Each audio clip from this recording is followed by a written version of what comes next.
Fine student. तो देखो आज क्लास में हम लोग 3 टॉपिक को कवर करेंगे और बहुत ही इंपॉर्टेंट टॉपिक है तीनों टॉपिक। पहला जो टॉपिक देखो, आर्टिक शिपिंग लाइन्स, यानी कि आर्टिक तक जाने का जो रास्ता है। शिपिंग लाइन्स का मतलब क्या, जाने का रास्ता है, शिप से ही जाएंगे। शिप का जो रूट है उसी को हम शिपिंग लाइन्स कहते हैं। और ये भी अभी बहुत स्लो है स्टूडेंट, अभी तक 3 रूट हैं। आर्टिक सर्कल तक पहुंचने का 3 रूट है। एक रूट पे रसिया का फुल कंट्रोल है, एक रूट पे कनाडा और अलास्का यानी कि यूएस का फुल कंट्रोल है, और एक जो रूट है अभी पूरी तरीके से इंप्लीमेंट नहीं हुआ, उसको टाइम लगेगा। तो बट चैलेंजेस बहुत है ये आर्टिक शिपिंग लाइन्स पे, चैलेंजेस दुनिया भर का। ये बहुत ही इंपॉर्टेंट एडिटोरियल मैं मानूंगा इसको स्टूडेंट, क्योंकि आर्टिक सर्कल अभी 3-4 साल से लगातार न्यूज़ में रहा है और इंडिया में उसका मेंबर बनने का कोशिश किया गया ना, इंडिया ने प्रयास किया, हाँ बना है, ऑब्जर्वर स्टेट्स का दिया था उसने। और हम जानते हैं कि आर्टिक सर्कल में कितने कंट्री है, 8 कंट्री है कि नहीं है। तो इसलिए मैं मानूंगा कि ये बहुत इंपॉर्टेंट टॉपिक है। और 2022 में, जहाँ तक मुझे पता है 2022 में यूपीएससी प्रीलिम्स में इससे रिलेटेड क्वेश्चन था, तो आप इसको इग्नोर नहीं कर सकते हो ऐसे एडिटोरियल्स को। 24 देखो, एक्सिस ऑफ रेजिस्टेंस। देखो ईरान तो भले ही एक कंट्री है, मैं इसका जो प्रॉक्सी है बहुत ज़्यादा है। सीरिया में प्रॉक्सी है इसका, यमन में प्रॉक्सी है, लेबनान में प्रॉक्सी है इसका, इराक में इसका प्रॉक्सी है। तो तुम ईरान को ना हल्के में नहीं ले सकते हो, इसलिए इसका एक्सिस ऑफ रेजिस्टेंस बहुत ही स्ट्रांग है ईरान का। भले ईरान तुमको एक कंट्री नजर आए, मैं ईरान का जो प्रॉक्सी है, जो ईरान सपोर्ट करता है जिसको, जैसे यमन में जान रहे हो ना शिया सुन्नी का, वहाँ पे भी कन्फ्लिक्ट, सीरिया में भी शिया सुन्नी का कन्फ्लिक्ट। तो जहाँ जहाँ शिया सेट होगा वहाँ पे ईरान सपोर्ट करेगा, और इसके विरोध में सऊदी अरब सपोर्ट करेगा सुन्नी को। हम इस बात को हमें समझ लेना चाहिए कि जो एक्सिस ऑफ रेजिस्टेंस यानी कि ईरान का जो अपना प्रॉक्सी है बहुत ही स्ट्रांग है, उसको आप हल्के में नहीं ले सकते हो। 25 देखो, ये देखो 25 ना बहुत चौंकाने वाला चीज़ है। अभी हमारे जो डिफेंस मिनिस्टर है राजनाथ सिंह, उन्होंने एक बयान दिया और वो बयान बहुत ही भयानक बयान है। वो क्या बोल रहे हैं कि नॉर्थ ईस्ट में हमारे हिमालयज में इतना बारिश क्यों हो रहा है, जबकि उस तरफ तो नहीं हो रहा है, तिब्बत की तरफ, हमारे तरफ भी क्यों हो रहा है। चाइना के इसके पीछे षड्यंत्र है, जियो इंजीनियरिंग है। वो तिब्बत से क्या करता है, मॉइस्चर को कैप्चर करके इंडिया की तरफ लाता है और यहाँ बहुत बारिश करवा देता है, फ्लश फ्लड हो जाता है। और इससे क्या हुआ कि आदमी लोग वो घर छोड़ के चला जाएगा, वो जगह छोड़ के चला जाएगा और वो ऑक्युपाई करने में उसको आसानी हो जाएगा। ये बहुत बड़ी बात है। वास्तव में हमें डर लगता था साइबर सिक्योरिटी से, अब जियो इंजीनियरिंग भी एज अ वेपन के रूप में चाइना काम कर रहा है, ऐसा हमारे डिफेंस मिनिस्टर ने बिना चाइना का नाम लिए हुए कहा है। तो मैं कहूँगा कि ये सबसे चौंकाने वाला चीज़ है, यूनिक है ना, ये बहुत ही यूनिक एडिटोरियल है। मैंने सोचा भी नहीं था कि ऐसा भी हो सकता है कुछ। तो देखो, इस China resorting to weaponisation of weather modification, बात समझे ना।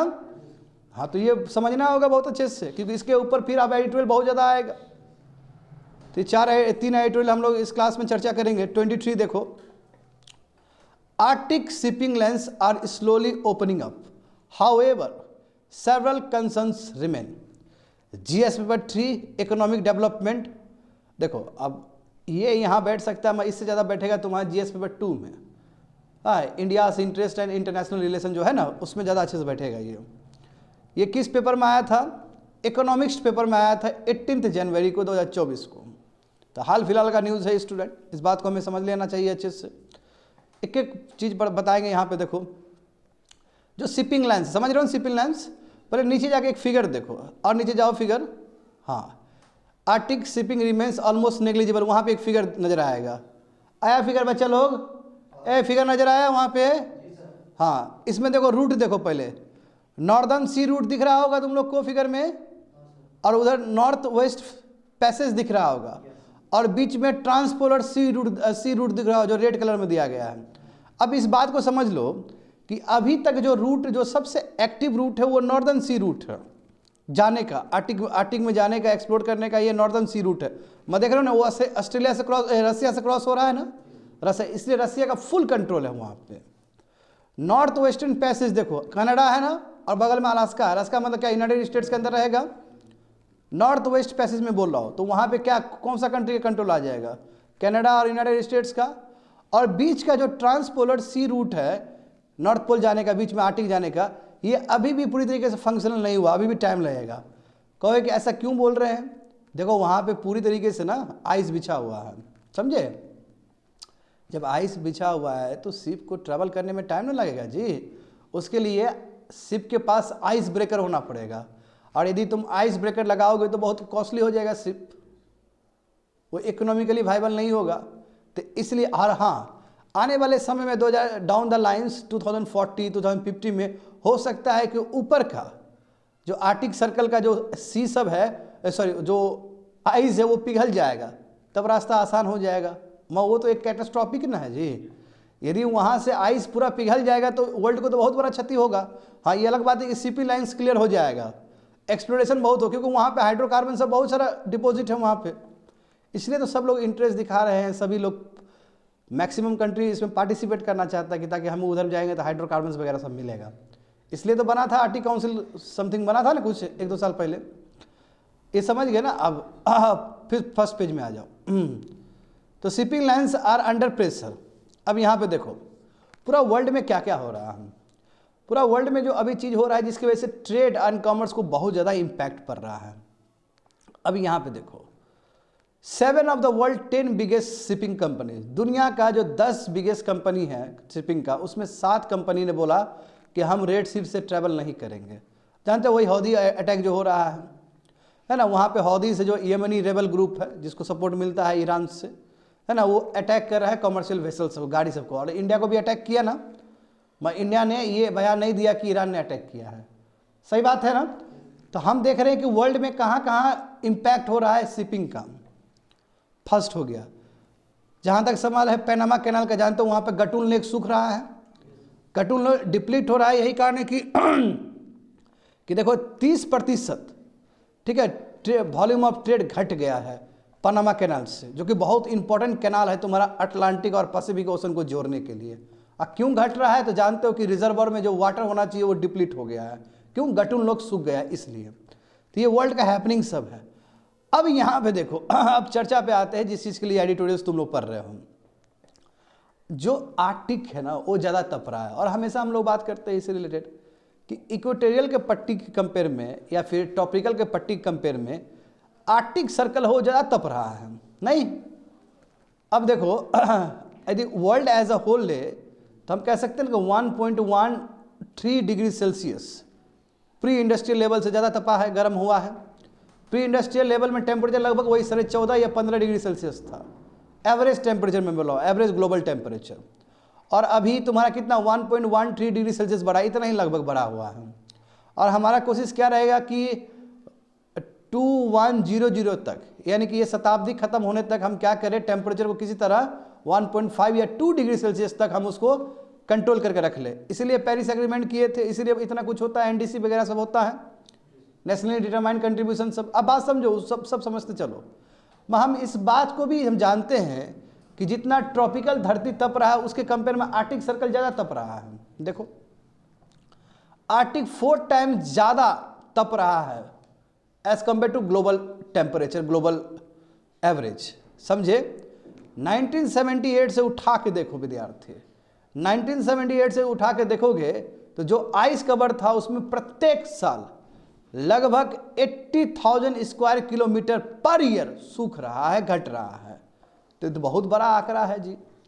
हर साल यदि 80,000 स्क्वायर किलोमीटर यदि आइस आपका वो हो, श्रंक हो, तो ये तो अच्छी बात नहीं है। और श्रंक क्यों हो रहा है? क्योंकि टेम्परेचर राइज हो रहा है ऊपर। टेम्परेचर राइज होगा तो जाहिर सी बात है श्रंक होगा, नंबर 1 पॉइंट। और देखो गजब बात है कि अनुमान लगाया जा रहा है विद्यार्थी कि यदि green house gas emission reduce भी कर लिए, एनडीसी सब ने ठीक से इंप्लीमेंट भी कर लिया, सभी कंट्री ने रिन्यूएबल एनर्जी पे काम किया अच्छे से, उसके बावजूद भी आर्टिक अपना सबसे पहला जो समर देखेगा वो आइस फ्री समर देखेगा, वो तो 2040 तक ही देख लेगा, 2040 में ही देख लेगा। कहने का मतलब ये तो बहुत बड़ा क्षति हो जाएगा फिर। यानी कि आर्टिक सर्कल में गर्मी है, समर सीजन है, आइसी नहीं है। तो ऐसा यदि मान लो कि इवेंट होता है डाउन द 2040s, तो ये एक कैटास्ट्रॉफिक इम्पैक्ट होगा। फिर देखो वाटर में जो वाटर अवेलेबिलिटी है वो कम हो जाएगा ना वर्ल्ड में। हाँ, जो ओशन लेवल है वो बढ़ जाएगा ना, आ रहा है समझ में ना क्या बोल रहे हैं? तो इसलिए आर्कटिक का फर्स्ट आइस फ्री समर में भी हमें देखने को मिल सकता है 2040s में। हाँ, यदि फिर ग्रीन हाउस गैस एमिशन ठीक से रिड्यूस होगा उसके बावजूद भी इसका मतलब कोई बचा नहीं सकता आर्कटिक सर्कल को। इसका मतलब ये हुआ कि समर होगा, समर तो हर जगह ही होता है कुछ ना कुछ, वहाँ पे आइस ही नहीं रहेगा समर, इतना पिघल जाएगा आइस से, आइस पिघल जाएगा समर के टाइम में आइस को, फिर विंटर के टाइम में फिर आइस आ जाएगा। इसका मतलब ये हुआ।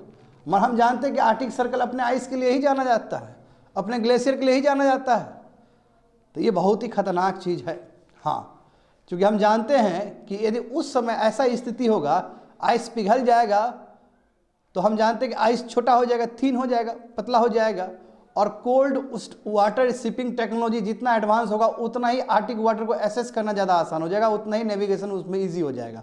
तो एक तरफ ठीक है, एक तरफ आपका इकोनॉमिक वायबिलिटी आ जाएगा क्लाइमेट चेंज की वजह से, मगर जो क्षति पहुँचेगा उसका क्या? क्षति किस लिए? क्योंकि आइस पिघलेगा तो क्षति ना है वर्ल्ड को, क्योंकि वहाँ पे आइस होना जरूरी है कि नहीं है? बताओ तो, आइस होना जरूरी है। मैं बोल रहा है 2040s में क्या होगा, आइस पिघल जाएगा, और उसका टेक्नोलॉजी भी तो बढ़ ही रहा है शिपिंग लाइन्स का। तो शिपिंग लाइन्स का टेक्नोलॉजी बढ़ रहा है तो आराम से एसेस किया जा सकता है आर्कटिक सर्कल, क्योंकि आइस नहीं हो। क्योंकि सबसे बड़ा अभी जो सबसे बड़ा जो अभी प्रॉब्लम है वो आइस होने की वजह से ठीक से वहाँ पे शिपिंग नहीं हो पाता है, जहाज नहीं चल पाता है, समझे ना। मगर 2040s डाउन द लाइन उस समय आसान हो जाएगा, नेविगेबल हो जाएगा, वहाँ पे आराम से नेविगेशन कर पाएगा। अभी यहाँ पे देखो, अभी जस्ट बोले तुम लोग को रूट नॉर्दर्न सी रूट, वही NSR का मतलब नॉर्दर्न सी रूट है।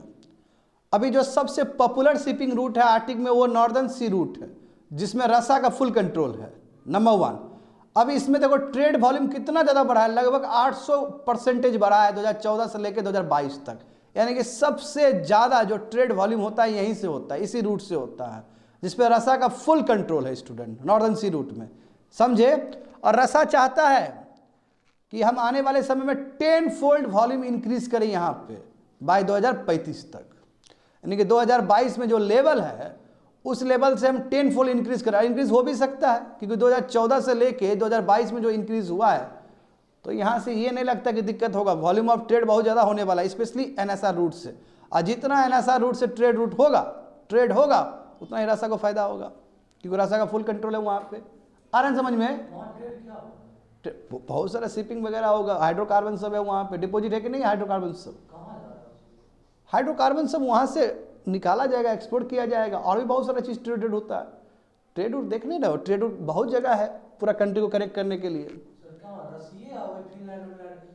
हाँ, यही सब जाएगा। अरे भाई वो डिपॉजिट है, वो जगह दुनिया का वन ऑफ द बेस्ट जगह है रिजर्वर के मामला में। हाइड्रोकार्बन सब उसमें मेन जो कहते हैं ना मिनरल सब वहाँ डिपॉजिट है, तो बढ़ रहा है। और इसी कारण ना है कि 1-1.5 साल पहले साइन किया, इंडिया भी बोला कि हम भी मेंबर बनना चाहते हैं उसका। यदि ये इंपॉर्टेंट जगह नहीं होता तो इंडिया क्यों मेंबर बनता? ये सोचने वाली बात है। चाइना का भी पूरा ध्यान है इस पर, आ रहा है समझ में ना। हाँ, आगे देखो यहाँ पे, अब यहाँ पे देखो कैसे पास हुआ। अब देखो तुम बात कर रहे हो गधा, Arctic shipping remains almost negligible. अभी शिपिंग जितना होना चाहिए उतना नहीं है, क्योंकि मेन रीजन वही है कि 3 रूट है। जो पहला रूट है NSR रूट है, नॉर्दर्न सी रूट, जहाँ पर रसा का फुल कंट्रोल है, वहीं से मेन शिपिंग जाता है। और रसा क्या चाह रहा है कि और ज़्यादा हम बढ़ाएं आने वाले समय में, और वॉल्यूम ऑफ ट्रेड बढ़ाए। मगर जो 2 रूट हैं, नॉर्थ वेस्ट पैसेज और ट्रांसपोलर सी रूट, और ट्रांसपोलर सी रूट तो फंक्शनल हुआ भी नहीं है अभी। मगर जो नॉर्थ वेस्ट पैसेज है ये भी दिक्कत में है। यहाँ पे क्या दिक्कत होता है? यहाँ पे दिक्कत होता है कि यहाँ पे भी आइस डिपॉजिट रहता है स्टूडेंट, तो इसलिए जो शिप जाएगा ना वो आइस ब्रेकर के साथ जाएगा, तो थोड़ा इकोनॉमिकली वाइबल नहीं होगा, उसमें बहुत पैसा लगेगा। तो देखो वही चीज़ बोल रहा है कि 2022 में 1700 शिप लगभग आर्कटिक में एंटर किए हैं, देख रहे हो ना, 1700 लगभग 1700 शिप एंटर किए हैं, जबकि 23,000 स्विस कैनाल के थ्रू पास हुआ ट्रेड के लिए। बच्चे लोग कंपेयर किया जा रहा है, ये बहुत इंपॉर्टेंट है बाबू। Arctic sir volume of trade यहाँ से भी हो रहा होता है, और 14,000 पनामा कैनाल में हुआ है। देखो दोनों में ही गड़बड़ हो गया। अभी स्विस कैनाल में प्रॉब्लम चल रहा है, रेड सी में प्रॉब्लम होगा तो स्विस कैनाल में प्रॉब्लम हो जाएगा, तो यहाँ पे भी दिक्कत होगा। ट्रेड में यहाँ पे भी प्रॉब्लम हुआ। पनामा कैनाल जानते हो गटून लेक डिप्लीट होने की वजह से यहाँ पे भी प्रॉब्लम हुआ। आर्कटिक में प्रॉब्लम क्या है कि एक ही रूट फंक्शनल है, नॉर्दर्न सी रूट, वही एसेसेबल है नेविगेशन के लिए। बाकी जो 2 रूट तो मैं बोलूँ ट्रांसपोलर सी रूट तो अभी तो फंक्शनल ही नहीं हुआ, उसका बात ही नहीं करूँगा मैं। जहाँ तक सवाल है दूसरा वाला नॉर्थ वेस्टर्न पैसेज, तो वो भी आसान नहीं है वहाँ से शिपिंग करना। देखो यहाँ पे वही लिखा गया कि जो शिपिंग अलाउंड नॉर्दर्न रूट्स वो भी remain seasonal, most voice are made. देखो ये भी सीजनल है, ऐसा नहीं कि हर समय कर सकती, वो समर के टाइम में कर सकती, क्योंकि समर के टाइम में क्या होता है, आइस पिघल जाता है तो रास्ता क्लियर हो जाता है। और जहाँ तक सवाल है अलास्का और तुम्हारा कनाडा का, यानी कि यूएसए और कनाडा का नॉर्थ वेस्ट पैसेज, यहाँ पे बहुत ज़्यादा आइस है as compare to northern sea route, तो इसलिए ट्रैफिक ज़्यादा नहीं जाता है वहाँ से, वहाँ ज़्यादा भीड़ नहीं होता, वहाँ ज़्यादा शिपिंग नहीं जाएगा। आ रहा है समझ में स्टूडेंट? हाँ, अब जहाँ तक सवाल है तुम्हारा ये थर्ड रूट का ट्रांसपोलर सी रूट, तो वो तो नेविगेबल तभी हो सकता है, तभी संभव हो सकता है जब आपके पास हैवी आइस ब्रेकर हो, यानी कि शिपिंग के साथ आइस ब्रेकर भी होना और आइस को तोड़ते हुए आगे बढ़ना है, जो कि इतना आसान नहीं होगा। आइस को बढ़िया से, है ना, बढ़िया से तोड़ेगा तभी वो आगे जा सकता है, और इस सब चीज़ के लिए पैसा लगेगा, इस सब चीज़ के लिए टेक्नोलॉजी लगेगा। तो इसलिए अभी ट्रांसपोलर सी रूट पे यात्रा करना अभी के लिए ये नहीं संभव है, समय लगेगा डाउन द लाइन्स। हाँ 2040 आए 50 आए तो क्लाइमेट चेंज की वजह से वहाँ पे खाली हो जाएगा आइस, तो दूसरा विषय है। और यदि आप भी चाहते हो कि फंक्शनल करना है तो उसके लिए आपको शिपिंग जो होगा बहुत ही एडवांस वाला शिप चाहिए आपको। आ रहा है समझ में? अब प्रॉब्लम क्या है कि नॉर्थ वेस्ट पैसेज प्रॉब्लम क्या है, जहाँ से अभी भी जा सकते हैं वहाँ प्रॉब्लम कि वहाँ पे भी आइस डिपॉजिट बहुत ज़्यादा है, तो वहाँ से भी जाने के लिए आपको शिपिंग में आइस ब्रेकर वाला टेक्नोलॉजी चाहिए वहाँ पे भी। और यदि ट्रांसपोलर सी रूट से जाना चाहते हो तो वहाँ तो बहुत ज़्यादा चाहिए तुमको, वो तो अभी एक्सप्लोर भी नहीं किया गया उस एरिया को। तो आगे देखो, तो व्हाट आर द कंसर्न क्या है, क्या प्रॉब्लम है, क्या चैलेंजेस है आर्टिक रूट को एसेस करने में। तो देखो एक तो पोर मैपिंग ठीक से नहीं हो पाता है। देखो कब वहाँ पे कैलेमिटी आ जाएगा, जानते हो बहुत खतरनाक जगह सब है, कब बर्फ़ का गोला टूट के गिर जाएगा, कब कोलाइड कर जाएगा, तो ये मैपिंग ठीक से नहीं हो पाता। अनप्रिडिक्टेबल वेदर कंडीशन है वहाँ पे, बात समझे, और इसके वजह से एक्सीडेंट होने का चांसेस है। तो पोर मैपिंग और अनसर्टेनिटी इन द क्लाइमेट, इसके वजह से ठीक से नहीं जा पाते, शिपिंग लाइन्स वहाँ पे तैयार नहीं हो पाता, ठीक से नहीं जा पाता है, नंबर 1। नंबर 2 क्या है कि सी फॉग, जानते हो ना, कुआसा वगैरह लगता है, जैसे अभी भी देखते हो अभी ठंड का टाइम है तो कुआसा बहुत लगता है ना, तो यहाँ पे सी फॉग लगने का बहुत चांस रहता है। जब सी फॉग लगने का चांस होगा तो पता चला कि तुम 3 दिन तक 4 दिन तक तुम वहीं बैठ गया, ठप हो गया, तो तुम्हारा समय बर्बाद हुआ कि नहीं हुआ। तो जो तुम सेविंग ऑफ टाइम तुम चाहते हो कि टाइम को बचा के हम जल्दी अंदर जाए, तो वैसा होने वाला नहीं है, तुम्हारा टाइम और लग जाएगा। टाइम लगने का मतलब होता है पैसा लगना। चैलेंज हुआ कि नहीं हुआ? पहला चैलेंज क्या हुआ स्टूडेंट? पोर मैपिंग और extreme weather conditions, first one, जिसकी वजह से एक्सीडेंट हो सकता है। दूसरा रीजन क्या है तुम्हारा? सी फॉग, और जिसकी वजह से तुम्हारा टाइम क्या हुआ? डिले हो सकता है। तीसरा देखो, यदि आर्टिक नेविगेशन आपको करना है तो आपको एक्सपर्टाइज और स्पेशलिस्ट शिप चाहिए, अच्छा शिप चाहिए जिसमें आइस ब्रेकर लगा हो, और ये तो बहुत मुफ्त में नहीं आने वाला चीज़ है, ये तो पैसा लगेगा, एक्सपेंसिव होगा। तो देख रहे हो ना, एक्सप्लोर करना बहुत एक्सपेंसिव है, तीसरा नंबर। चौथा नंबर देखो कि अभी जो भी अभी आपको एनएसआर, सबसे ज़्यादा एनएसआर ही रूट है, उस रूट से जाना है तो आपको स्पेशल परमिशन लेना होगा रसद से।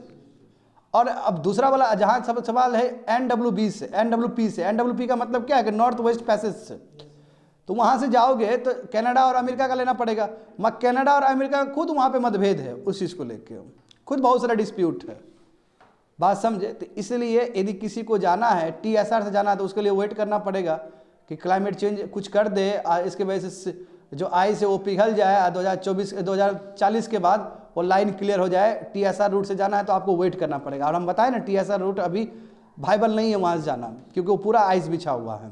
आ रहा है समझ में? अब उसके बाद देखो लिमिटेशन, 2021 में इंटरनेशनल मैरीटाइम ऑर्गेनाइजेशन ने बोला था कि हैवी फ्यूल वेल है और बिल्कुल आर्टिक में यूज़ नहीं करना है, और 2029 तक पूरा जीरो कर देना है। तो देखो एक लिमिटेशन ये भी कि आप क्रूड ऑयल यूज़ नहीं कर सकते वहाँ पे, fuel oil, heavy fuel oil, क्यों? इससे कार्बन इमिशन होगा ना, इसलिए बोला गया कि 2029 तक पूरा इसको ख़त्म कर दो, और ये 2021 में ही आ गया था। और दूसरी बात ये है कि इतना ज़्यादा जब शिप जाएगा तो एयर पोल्यूशन, वाटर पोल्यूशन और नॉइज़ पोल्यूशन, इसके वजह से जो वहाँ का इंडिजीनियस स्पीसीज होगा, जो वहाँ का नेटिव स्पीसीज होगा, उसके ऊपर प्रभाव पड़ेगा। फिर इंटरनेशनल ऑर्गेनाइजेशन पे फिर प्रेशर होगा कि भाई बंद करवाओ इस सब चीज़ को। IUCN स्टेटस वाला मान लो कोई स्पीसीज वहाँ पे है ना, साइट्स वाला कोई स्पीसीज वहाँ पे है, तो प्रॉब्लम होगा ना। देखो ये सब प्रॉब्लम है, तो इतना आसान नहीं है। तो फाइनल वर्ड देखो स्टूडेंट, फाइनल वर्ड ये है कि आर्टिक अभी होगा यहाँ पे, शिपिंग रूट्स को वो करने में, एक्सप्लोर करने में तो अभी होगा, यहाँ पे बहुत ज़्यादा ही अभी प्रॉब्लम होने वाला है, स्ट्रगल होने वाला है। अब देखो इसमें वही बोला कि एक्सट्रीम सीजनल वेदर, अब वहाँ इतना ठंडी है, इतना ज़्यादा आइस डिपॉजिट है कि आप कमर्शियल शिपिंग नहीं कर सकते हो, क्योंकि आइस का, और जैसे आइस कवर घटना शुरू हो जाएगा तब आप कर सकते हो, बट उस समय भी रसा को ही फायदा ज़्यादा मिलेगा, क्योंकि रसा का ही जो रूट है वो सबसे ज़्यादा तुम्हारा क्या है, पास होने वाला रूट है, वाइबल रूट है। तो हम जो TSR का बात करते हैं, TSR रूट को वाइबल होने में ये बहुत समय लगेगा स्टूडेंट। होप सो समझ में आ गया होगा ये एडिटोरियल तुम लोग को। आगे देखते हैं second editorial 24। The axis of resistance of Iran is quite strong. GS paper 2 international relation, effect of policies and politics of developed and developing countries, India's interest and Indian diaspora. बिल्कुल ये GS paper 2 का जो syllabus हम तुमको बोल रहे हैं, ये जो पहला जो एडिटोरियल पढ़ा है आर्टिक सर्कल का, वो वहाँ पे बैठ सकता है, समझे। ये टाइम्स ऑफ इंडिया पेपर में आया था 20 जनवरी को। तो देखो मामला क्या है, देखो स्टूडेंट, ये तो सबको पता है, जो बच्चा अभी नया बच्चा भी तैयारी कर रहा होगा सिविल सर्विस का, या लेमैन आदमी को भी पता है कि ईरान और US का कभी बनता नहीं है ना। US और ईरान में दुश्मनी है शुरू से ही।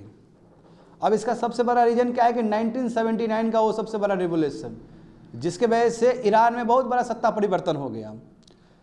1979 में बहुत बड़ा रिवोल्यूशन हुआ था ईरान में, समझे। और उससे पहले प्रो US वाले पार्टी वहाँ पे रूल करते थे ईरान में। ईरान क्या हुआ कि ईरान बहुत ज़्यादा रिवोल्यूशन हुआ, ईरान में बहुत क्रांति आया और चेंज हो गया, वो इस्लामिक स्टेट बन गया, वो मतलब मुस्लिम स्टेट बने, थियोक्रेटिक स्टेट बन गया, और इसलिए वहाँ पे डेमोक्रेसी अभी नहीं है। तो जब ये डेवलपमेंट हुआ 1979 में, तो US खुन्नस खाएगा ना इससे। और तब से लेके अभी तक, 1979 से लेके अभी तक USA और ईरान का रिलेशन बिल्कुल भी ठीक नहीं है, समझे। तो वही बोला कि 1979 रेवोल्यूशन के बाद ईरान एक शिया मुस्लिम थियोक्रेटिक स्टेट बन गया।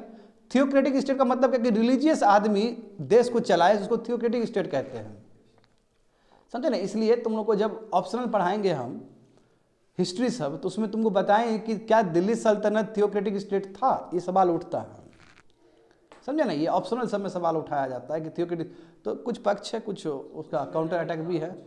हाँ, कुछ में था, कुछ में नहीं था, बिल्कुल सही बोल रहे हो, ठीक है ना। हाँ, जैसे बालबन तो चलने ही नहीं दिया किसी का, बालबन ने चलने ही नहीं दिया। और जो बालबन जैसा जो मजबूत नहीं था, जो कमजोर था, तो उस समय उलेमा का ज़्यादा रूल होता था। हाँ, वो देता था वो। तो बिल्कुल उसी तरह विश्लेषण करेंगे, बट चूंकि थियोक्रेटिक स्टेट का बात है इसलिए मैं थोड़ा हिस्ट्री में चला गया। तो यहाँ पे देखो 1979 के बाद एक ये शिया मुस्लिम थियोक्रेटिक स्टेट बन के उभरा है, इसे खुन्नस खाएगा ये, USA खुन्नस खाएगा ना। अब USA खुन्नस खाने का मतलब क्या है, USA और एलाइज अलग हो जाएगा, ये अलग हो जाएगा। इसलिए बाबू ईरान का हर समय नज़र इजराइल पर रहता है, और ईरान भी अपने आप को एम्बेसडर चैंपियन बताता है कि हम मुस्लिम के हितैषी है, स्पेशली शिया मुस्लिम के हितैषी है, बात समझे ना। तो देखो इसलिए ईरान US से और उसका जो एलाई है इजराइल को अपना सबसे बड़ा दुश्मन मानता है, समझे ना। और पर्शियन गल्फ रीजन में ये अपना वर्चस्व जताना चाहता है, और इसका जो सबसे बड़ा जो राइवल पावर वो सऊदी अरब है। और सऊदी अरब, क्योंकि सऊदी अरब में सुन्नी मुस्लिम डोमिनेटेड स्टेट है वो, बात समझे। सऊदी अरब क्या है, सुन्नी डोमिनेटेड मुस्लिम है, वहाँ पे ज़्यादा सुन्नी है।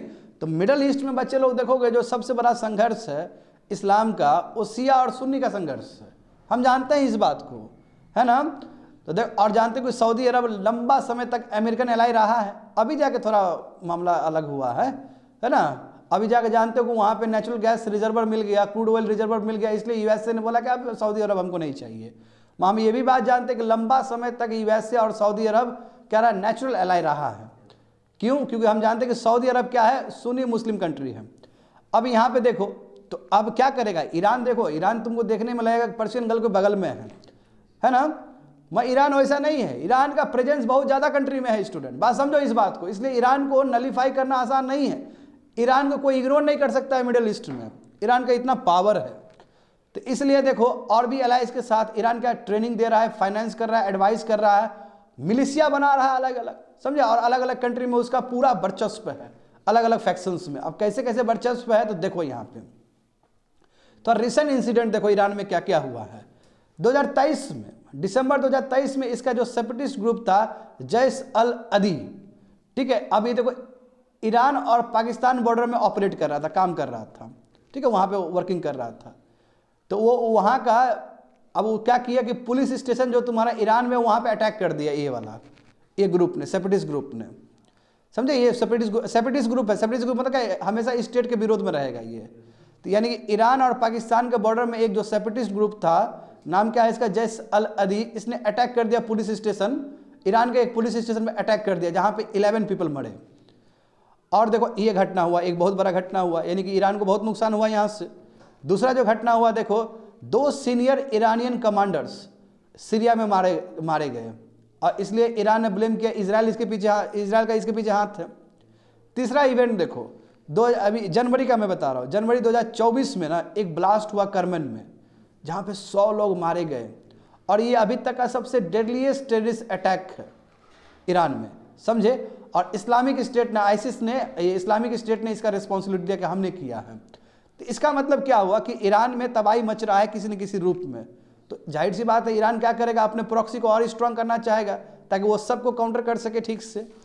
तो देखो उसके बाद क्या हुआ, ईरान ने देखो फिर से गुस्से से ईरान ने टारगेट कर दिया, सीरिया पे अटैक कर दिया, मिसाइल दागा ना, इराक पे मिसाइल दागा, सीरिया पे दागा, ये दोनों ने काउंटर नहीं किया, मगर पाकिस्तान ने काउंटर किया। फिर उसके बाद संधि उंधी हुआ, फिर शांत हो गया सब कुछ, हम जान रहे, बार बार आ रहा था ना मामला। तो देखो ये तीनों ही जगह से अटैक हुआ, तभी जाके ये रिटेलिएट किया है। और देखो ऐसा नहीं कि देखो ईरान चुपचाप रहने वाला कंट्री नहीं है बाबू, आने वाले समय में ईरान तो न्यूक्लियर पावर का बहुत बड़ा व्यापारी बन सकता है, इतना ज़्यादा न्यूक्लियर पावर पे उसका वो हो गया, कंट्रोल हो गया है। आगे देखो, अब इसका प्रॉक्सी देखो, Iran and its proxy in West Asia. अब एक एक करके यही देखना है हमें। जैसे तुम यहाँ पे देखो वेस्ट बैंक और गाजा स्ट्रिप दिख रहा है, जहाँ गाजा में ही हो रहा है ना इतना कुछ, अभी गाजा पट्टी में कितना कुछ हो रहा है। तो ईरान ने बैक किया जो फलस्तीन इस्लामिस्ट ग्रुप है हमास को किया, इसलिए देखते हो ना हमास को, पूरा हमास को बैकअप है कि नहीं है ऊपर से, ईरान का पूरा बैकअप है, और यही हमास से ना लड़ रहा है इजराइल। और उसके वजह से लगभग देखो कितना 24,000 से ज़्यादा लोग मारे गए वहाँ पे, सिविलियन मारे गए वहाँ पे। तो ईरान ने बैक किया तुम्हारा हमास को और इस्लामिक जिहाद को, समझे। और इसलिए अपने आप को ईरान बताता है कि हम किसी तरह ना फलस्तीन का हक को दिलाएंगे, और इजराइल जो ऑक्यूपेशन है उसके विरोध में हम काम करेंगे। तो देखो वहाँ पे एक्टिव रखा है हमास को टेक्निकल सपोर्ट देता है, पैसा का सपोर्ट देता है, इसलिए हमास को कुछ होता है तो इसका बयान आएगा तुमको। दूसरा देखो, एक समझ गया ना, इसका प्रॉक्सी कहाँ पे, गाजा में, समझे, वेस्ट बैंक में इसका प्रॉक्सी। दूसरा देखो, अब थोड़ा इराक का भी देखते, देखो इराक में भी इसका प्रेजेंस है विद्यार्थी, जान के हैरानी हो जाएगा तुम लोग को। लगभग 1.5 lakh strong popular mobilisation force, इसको हम PMF कहते हैं, बात समझे ना। और इसमें इराकी देखो, अब ये जितने भी लोग हैं ना, सब लोग ईरान से लोयल लोग सब है, यानी कि सिया वाले लोग हो, क्योंकि इराक में बहुत तरह के लोग रहते हैं। इराक में सिया, सुन्नी और भी फैक्शंस लोग रहते हैं वहाँ पे। जितने भी सिया ग्रुप के लोग हैं वो सब मिल के लगभग 1.5 लाख इस तरह का फोर्स बनाया है। और वो हमेशा क्या करेगा, देखो अभी इस फोर्स ने क्या काम किया था, जब सीरिया में जब सीरिया में पावर स्ट्रगल चल रहा था, वेस्टर्न कंट्री और बहुत सारा कंट्री आकर पावर स्ट्रगल कर रहा था, तो उस समय भी PMF जो फोर्स है उसने US बेस को उड़ा दिया था पकड़ के इराक और सीरिया में। तो देख रहे हो ना, तो तुम PMF को हल्के में नहीं ले सकते हो। और PMF किसका एलाई है, ईरान का एलाई है। क्यों, क्योंकि उसमें पूरा सिया वाला मिलिटेंट्स भरा हुआ है। आगे देखो, ये देखो सीरियन प्रेसिडेंट, अब हम जानते हैं सीरियन सिविल वार स्टार्ट हुआ 2011 में, हाँ जानते हो ना, अरब स्प्रिंग हुआ था, इसलिए अरब स्प्रिंग का रिजल्ट तुमको सीरिया में दिखा, इजिप्ट में दिखा, बहुत तरह कंट्री में दिखा। तो सीरियन सिविल वार स्टार्ट हुआ 2021 में। और हम जानते हैं कि वहाँ का जो सरकार है, प्रेसिडेंट अल बसद है कि नहीं है, बशर अल असद, हाँ। अब बशर अल असद क्या है कि तुम्हारा सिया सेक्ट से आता है, जानते होगे तुम, सिया सेक्ट का भी बहुत सारा सेक्ट होता है, सिया सेक्ट से वो आता है। तो जाहिर सी बात है जो वहाँ का सीरिया का जो प्रेसिडेंट होगा उसका सपोर्ट ईरान से मिलेगा ना, और जो रेबल ग्रुप होगा सीरिया में उसका सपोर्ट सऊदी अरब से मिलेगा। तो देखो उस समय भी ये जो वहाँ जो प्रेजेंस ईरान का वो दिखा था। तो इसलिए, और जानते हो सीरिया इज ए की transit route for Iranian proxy between Iraq and Lebanon. Iran और लेबनान में जो प्रॉक्सी काम करते हैं उसके बीच में ये सैंडविच है सीरिया। तो सीरिया बहुत ही इंपॉर्टेंट, तुम्हारा सीरिया में बहुत इंपॉर्टेंट प्रॉक्सी लोग रहते हैं ईरान का। यही कारण है कि इसने बचा दिया सरकार। देखो ना, अल बसत जीता है, अल बसत जीता है कि नहीं जीता है? इतना पावर स्ट्रगल हुआ फिर भी अल बसत अपने कुर्सी छोड़ा नहीं उसने। आगे देखो, हिजबुल्लाह मिलिशिया जानते हो लेबनान में 1980s में बनाया गया था, है ना, ताकि इजरायली ट्रूप से ये फाइट कर सके। ये भी किसका एलाई है? ईरान का ही एलाई है। तो इसलिए बोलते हैं स्टूडेंट कि जो एक्सिस है रेजिस्टेंस का ईरान का, the axis of resistance of Iran is बहुत स्ट्रांग है। देखते हो अलग अलग कंट्री में किस लेवल पर प्रेजेंस है इसका। आगे देखो, हौदी रेबल भी जानते हो, यही हौदी रेबल के वजह से तो तुम्हारा रेड सी में स्थिति खराब हो गया। हौदी रेबल तुम्हारा बहुत सारा एरिया यमन का 2015 में 15 से कैप्चर करके रखा है।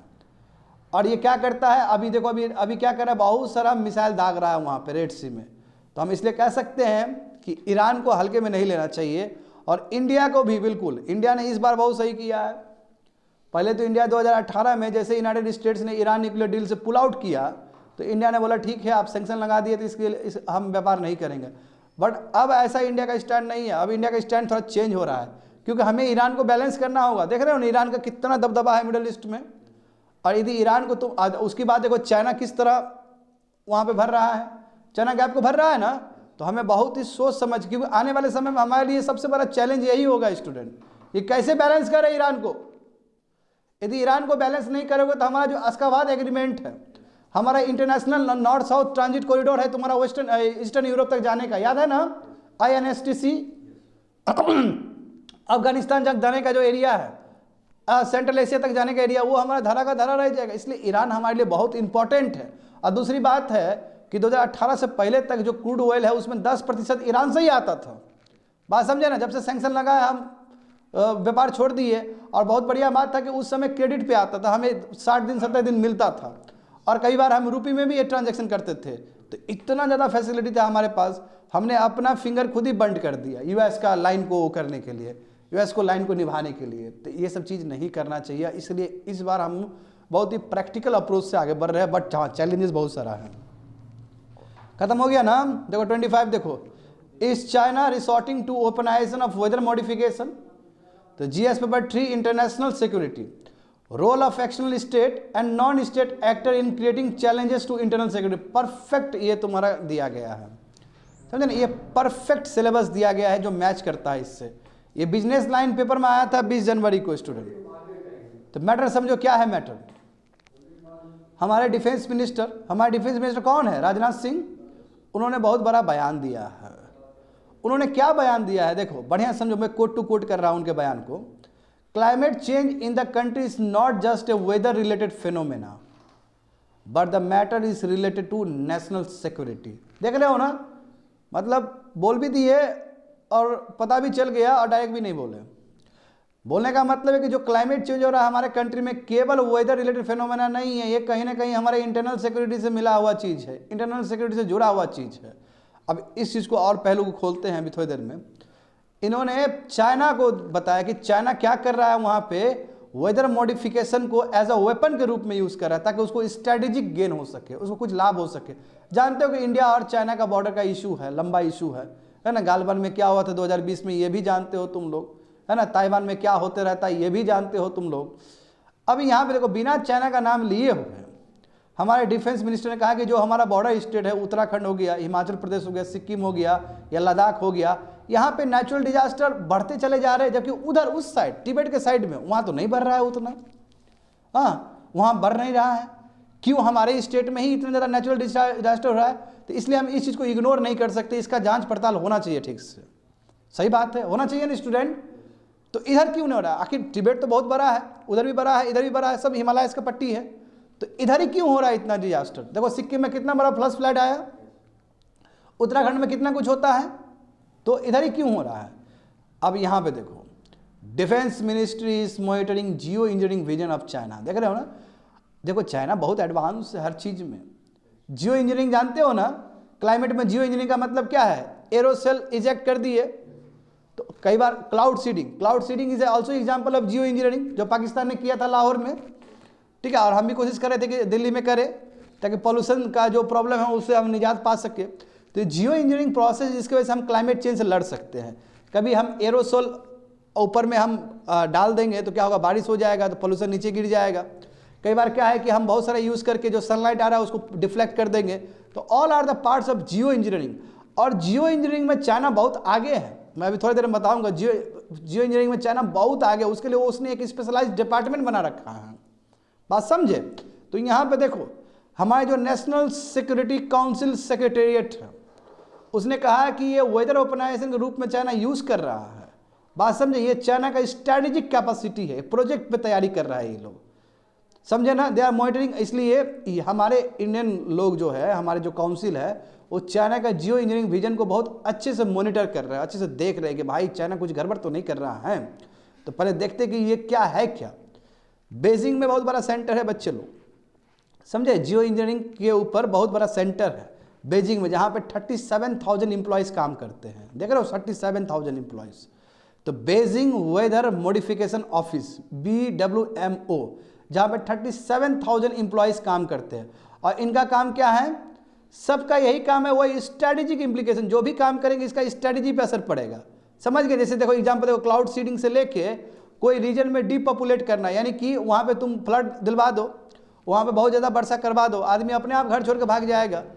तो ये सब चीज़ पे षड्यंत्र कर रहा है 37,000 का वर्कफोर्स सब, कि कैसे जियो इंजीनियरिंग किया जाए कि इंडिया का बॉर्डर में फ्लश फ्लड करवा दे, है ना, बाढ़ दिलवा दे, वहाँ पे इतना ज़्यादा बारिश करवा दे कि बारिश जब होगा तो जो बॉर्डर एरिया है वो धुंधला पड़ जाएगा और वो लोग ऑक्यूपाई कर लेगा आगे आके। तो ये षड्यंत्र रच रहा है चाइना। बिसाइड डैट इसके पास देखो, अब ऐसा होगा तो एग्रीकल्चर भी हार्म हो सकता है, हमारा हैबिटेट जो आदमी ऑक्यूपाई करके रखा है वो भी हार्म हो सकता है, और चाइना को इसका एडवांटेज मिल सकता है। तो BMO तुम्हारा एक डिवीजन है चाइना का, जो meteorological association weather modification centre, उसका एक हिस्सा है BWMO, समझ गए ना। तो चाइना में बहुत बड़ा सेंटर है स्टूडेंट। अब तुम यह देखो, चाइना का एक प्रोजेक्ट है, बहुत बड़ा प्रोजेक्ट है, उसका नाम है the river in the sky. ये चाइना का एक प्रोजेक्ट है, यानी कि स्काई में रिवर है। स्काई में रिवर का मतलब क्या है कि जो भी मॉइस्चर है स्टूडेंट, एक देखो अभी टेक्नोलॉजी इतना भयानक आ चुका है जियो इंजीनियरिंग का, जैसे मान लो टिबेट में मॉइस्चर ही मॉइस्चर होगा नहीं, वहाँ पर दुनिया भर का मॉइस्चर होगा। वो मॉइस्चर क्या करेगा, कलेक्ट करके दूसरी जगह शिफ्ट कर देगा। तो यदि मान लो कि इंडिया की तरफ शिफ्ट कर देगा, बारिश बहुत ज़्यादा हो जाएगा, फ्लड आ जाएगा यहाँ पे।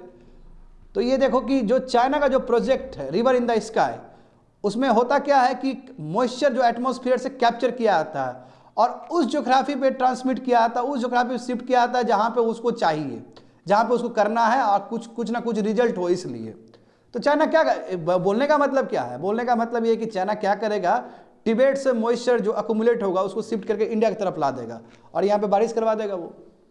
अरे समझ में ना। तो गवर्नमेंट सोर्स यही बोलता है कि यस, जब हम चाइना के बारे में अध्ययन कर रहे थे चाइना क्यों कर रहा है, और इस चीज़ से हम इनकार नहीं कर सकते फ्यूचर में कि चाइना ऐसा नहीं करेगा। तो चाइना जियो इंजीनियरिंग के है ना हेल्प से कहीं ना कहीं हमारे इंटरनल सिक्योरिटी के अंदर घुस रहा है वो, जो कि अच्छी बात नहीं है। हम इस पे पूरा संज्ञान लेंगे as per hour defence ministry. Completed.